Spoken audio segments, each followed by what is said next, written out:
Hello and welcome to my channel. My name is Coin. Some people know me as Coin Seller, but this channel is named Served by Coin.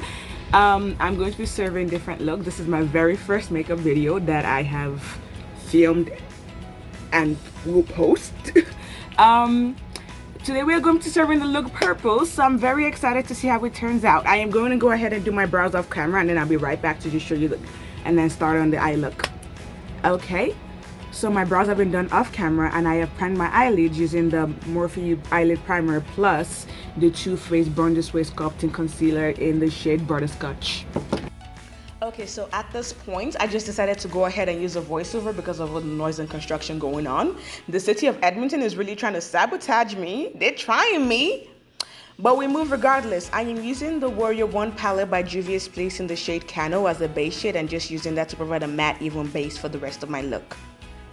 Next, I'm going to be grabbing the Warrior 2 palette in the shade Yoded and putting that right over the first shade, simply because I wanted the base to be super brown and I felt that it would blend better into the dark red shade. You don't have to do this, I just chose to. Then I went in with the shade Bigwig from the Aina palette, and I just put that right into my crease. To be completely honest, I did this first because I forgot to put in the red shade, but it's okay, I corrected myself, it's all good, we fixed it.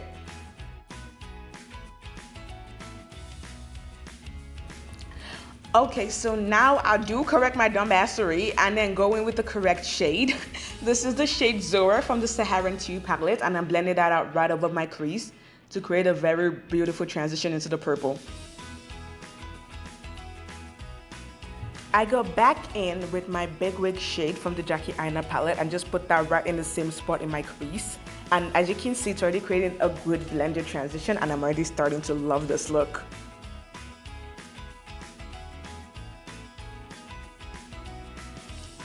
I go ahead and apply the main purple, the shade Candace from the Warrior 3 palette.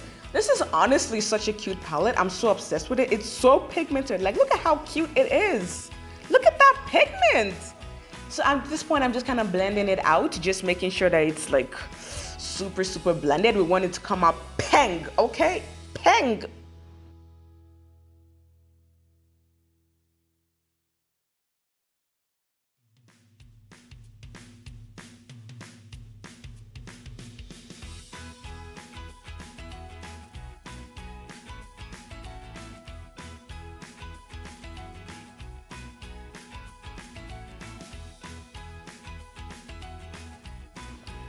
Okay, so now that everything is blended to my satisfaction, I'm going to go in with a mixture of the shades Credit and Bigwig from the Aina palette and the number 9 eyeshadow from the Zulu Palette, and I'm just blending that into my outer corner to deepen the purple and give it a more vibrant look.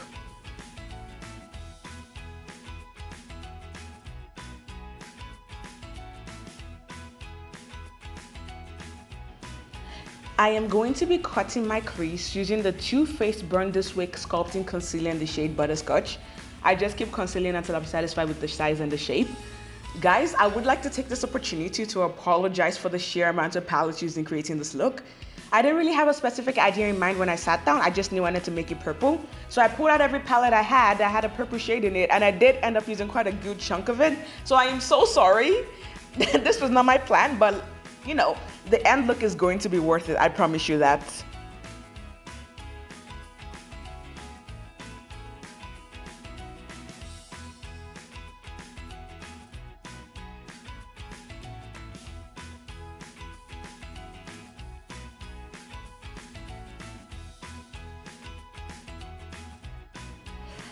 Next, I am simply going in with the shade Scandal Eyes from the Fenty Beauty Kilowatt Foil Highlighting Palette. God, that is a long name! And I'm putting that in the outer corners towards the middle of my eyes, packing that in till I get the desired pigmentation.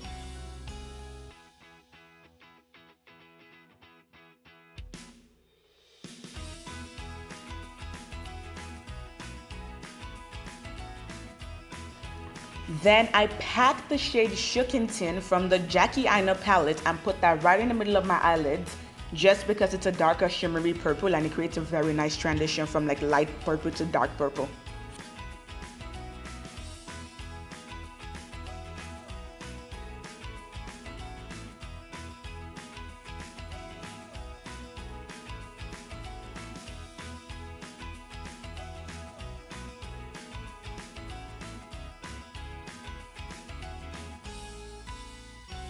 Then I'm applying my mascara, which is the L'Oreal Voluminous Lash Paradise, and then adding on the Bourjois Volume Reveal Mascara to make my very, very, very non-existent lashes pop. My lashes are invisible without like mascara, okay?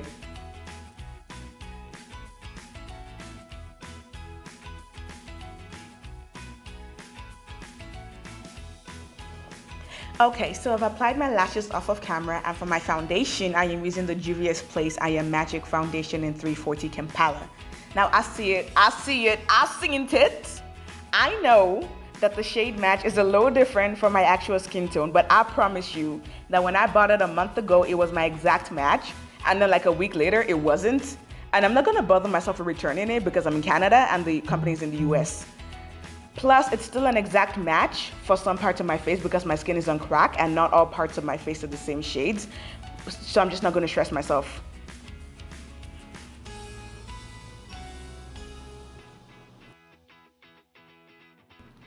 Next, I applied the JUVIA'S Place Shade Stick in the shade Dominica to the high points of my face, which are like under my eyes, my nose, forehead, my chin, above my lips and below my cheekbones, and I'm just going ahead to blend that out.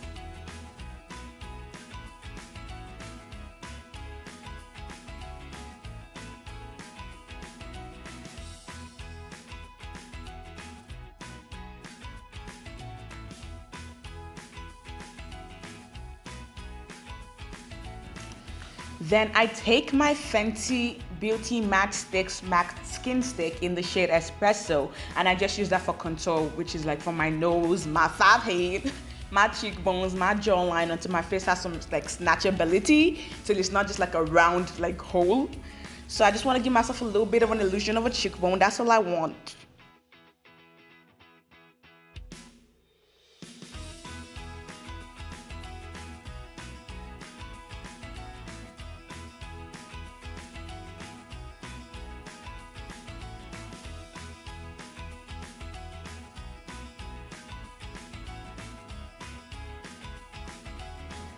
Then I go ahead and set my face using the Laura Mercier translucent setting powder, applied anywhere I applied the JUVIA'S Face Shade Stick. This is just to set my makeup and make sure it doesn't move or crease, and I'm just gonna go ahead and dust it off after.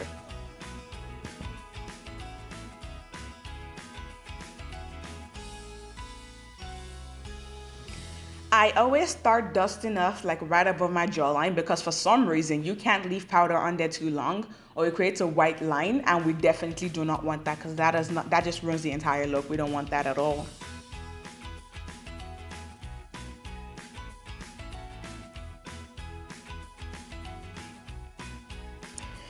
Next, I take my Fenty Beauty Sun Stalk'r Bronzer in the shade Coconutty and just put that right where I applied my contour skin stick to further the snatchability of my face.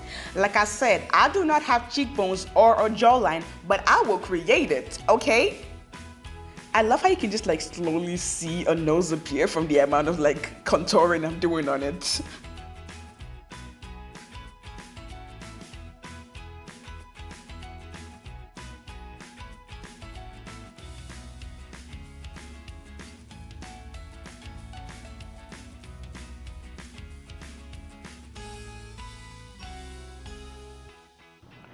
So I just go ahead and grab one of my eyeshadow makeup brushes and apply the shade Candice underneath my eyes just to give it a little more pop and to make me look like less dead, I guess.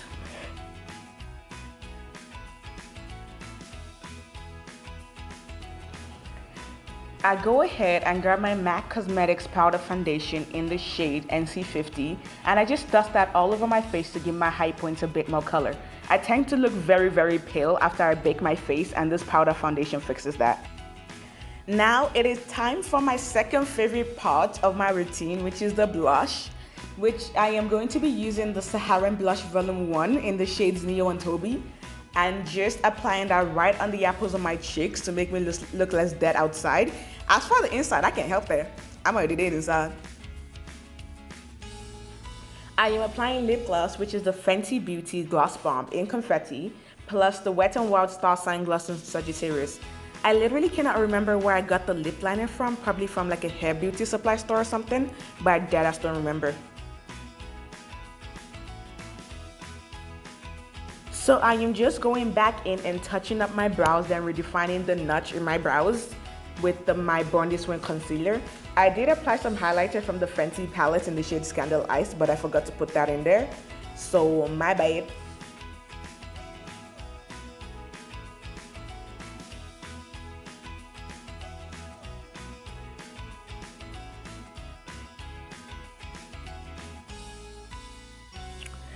Then for my final step, I'm applying the Mario Badescu setting spray plus the Urban Decay All Nighter setting spray to give my makeup a skin-like finish, a very smooth finish, and make it last all day. And this is the final look, you guys. It's so freaking cute. I really wish I'd taken more pictures, but it's too late for that. And this is a picture I took with my friends. Like, how cute are my friends? Anyways, I hope you guys enjoyed this video. Don't forget to like and subscribe, and I will see you next time. Bye.